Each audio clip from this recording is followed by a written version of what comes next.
Raavan Joseph కేసులో YCP అధినేతను target చేసింది కూటమి ప్రభుత్వం. మత విద్వేషాలను రెచ్చగొట్టి దేశద్రోహానికి పాల్పడుతున్న వ్యక్తులకు కూడా అదే చట్టం వర్తిస్తుందా? ఇదే ఇప్పుడు అంశాన్ని దేవాదాయ శాఖ మంత్రి ఆనం రామనారాయణ రెడ్డి లేవనెత్తారు. రాజ్యాంగ ఉల్లంఘనలకు పాల్పడే వారిపై కఠిన చట్టాలు ఉండాల్సిందే అంటున్నారు.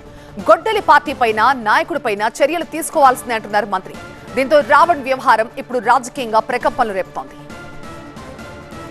రావణ్ కు వైసీపీ అధినేత జగన్మోహన్ రెడ్డి మద్దతివ్వడంపై ఆనం తీవ్ర ఆగ్రహాన్ని వ్యక్తం చేశారు. దేశద్రోహానికి పాల్పడుతున్న రావణ్ కి మద్దతిచ్చిన వాళ్ళు కూడా దేశద్రోహులే కదా అన్నారు.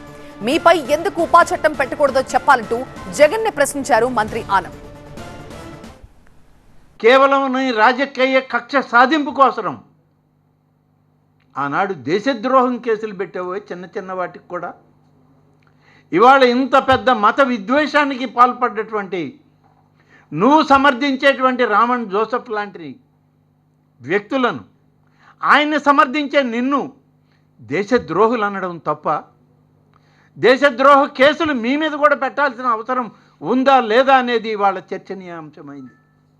ప్రభుత్వాల పరంగా, చట్టాల పరంగా, రాజ్యాంగం పరంగా అయితే నీవు కూడా దేశద్రోహివే అని చెప్పి చెప్పక తప్పదు. ఇటువంటి దేశద్రోహుల్ని భారతీయ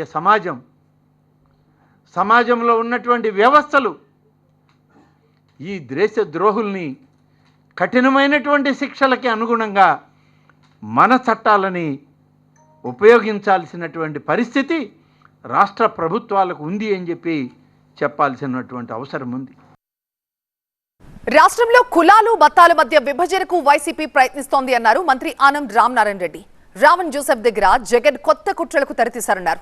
రాజ్యాంగ విలువల్ని తగ్గించేలా జగన్ ప్రయత్నించారని సంచలన ఆరోపణలు చేశారు ఆనం. రావణ్ జోసెఫ్ ద్వారా మతాలను విభజించమని ఏ రాజ్యాంగం స్వేచ్ఛ ఇచ్చిందంటూ ప్రశ్నించారు మంత్రి. రాజ్యాంగం ఇవ్వనటువంటి భావ ప్రకటన స్వేచ్ఛ మాకు ఉందని చెప్పుకుంటూ అనేక మతాలను, అనేక వర్గాలను, కులాలను, వర్ణాలను ఇవాళ వేరు చేయాలనేటువంటి ఒక దుర్మార్గపు ఆలోచన ఒక వ్యక్తి ద్వారా,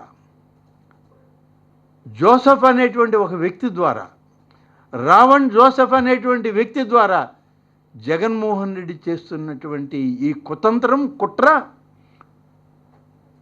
భారత రాజ్యాంగ విలువల్ని తగ్గించేదిగా ఉంది. పరిమితులు దాటి మత విద్వేషాన్ని రెచ్చగొట్టేటువంటి అవకాశం ఏ విధానంలో కూడా జగన్మోహన్ రెడ్డి గారికి కానీ, గొడ్డలి పార్టీకి కానీ, లేకుంటే ఇవాళ వాళ్ళు సమర్థిస్తున్నటువంటి రావణ్ జోసెఫ్కి కానీ లేదు అని చెప్పి చెప్పాల్సిన అవసరం ఉంది. ఎవరిచ్చారు మీకు ఈ హక్కు? రాజ్యాంగంలో లేని హక్కును మీరు సొంత రాజ్యాంగం తయారు చేసుకున్నారా? అటువంటి వ్యవస్థలని మద్దతు ఇచ్చేటువంటి రాజకీయ పార్టీలు మీ రాజారెడ్డి రాజ్యాంగంలో రాసుకున్నారా మీరు అని అడుగుతున్నాం. అందుకనే దాన్ని రాజారెడ్డి రాజ్యాంగం అని పిలవడం జరిగింది గతంలో.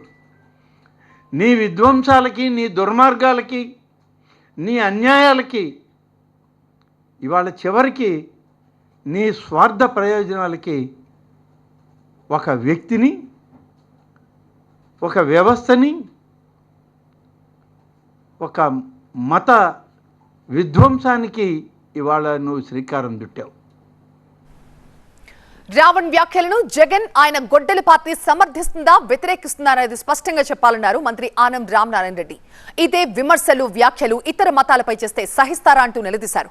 హిందూ మతాన్ని, మఠాధిపతులను, పీఠాధిపతులను విమర్శిస్తే జగన్ ఎందుకు సమర్థిస్తున్నారంటూ మండిపడ్డారు మంత్రి ఆనం. ఈ సందర్భంలో జగన్మోహన్ రెడ్డి గారిని, గొడ్డలి పార్టీ నాయకుడిని 1-2 విషయాలు ప్రస్తావన చేయాల్సిన అవసరం ఉంది. రావణ్ జోసెఫ్ చేసిన వ్యాఖ్యలను మీరు ఖండిస్తున్నారా లేక బలపరుస్తున్నారా? సమాధానం చెప్పండి. హిందూ మఠాధిపతుల్ని, పీఠాధిపతుల్ని, హిందూ ధర్మాలని అవమానించడం సరైనదేనని నువ్వు భారతీయుడిగా దీన్ని నమ్ముతున్నావా, విశ్వసిస్తున్నావా? సమాధానం చెప్పు. దేశభక్తిని కించపరిచేటువంటి వ్యాఖ్యలను సర్వసప్తాక భారతదేశంలో సమర్థిస్తున్నావా నువ్వు? ఇదే తరహా వ్యాఖ్యలు ఇతర మతాలపైన ఈ దేశంలో జరిగితే దాన్ని నువ్వు మన్నిస్తావా? ఇదే వైఖరి కూడా ప్రదర్శిస్తావా ఇప్పుడు చేసినట్లే?